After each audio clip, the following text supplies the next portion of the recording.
you talk about your view, and also can you talk about whether you're concerned that some of your positions on trade may affect relations with key allies like Canada? Well, first of all, I think we've distributed the full transcript, right? So you guys can make your own judgment as to whether I had changed my position on NAFTA. I think what you'll see from the transcript is, rather than the impression of a reporter, is that in fact my position hasn't changed. What I said very clearly in that interview was that I have no doubt that there was some overheated rhetoric in the midst of a primary campaign, but that my essential position has remained unchanged, not just during this campaign, but for the last 5 years.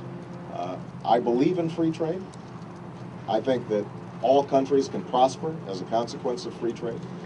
What I also believe in is that we have not been very good negotiators in our trade agreements in terms of making sure that the interests of American workers and not just corporate profits are cared for, and in making sure that we are raising worker protections and environmental standards around the world.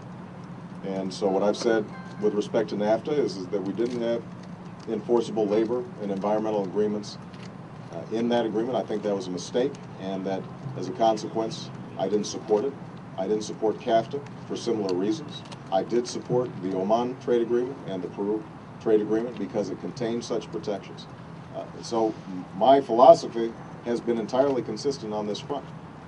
I believe in trade, and I think that under an Obama administration, we're going to have extraordinarily strong relations with Canada and Mexico.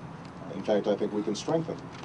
But that doesn't preclude us making sure that we structure our trade agreements in a way that doesn't have the United States taken advantage of, making sure that there's reciprocity between the United States and other countries. For example, South Korea, where they ship in hundreds of thousands of cars into the United States, and we're able to export 4,000 or so.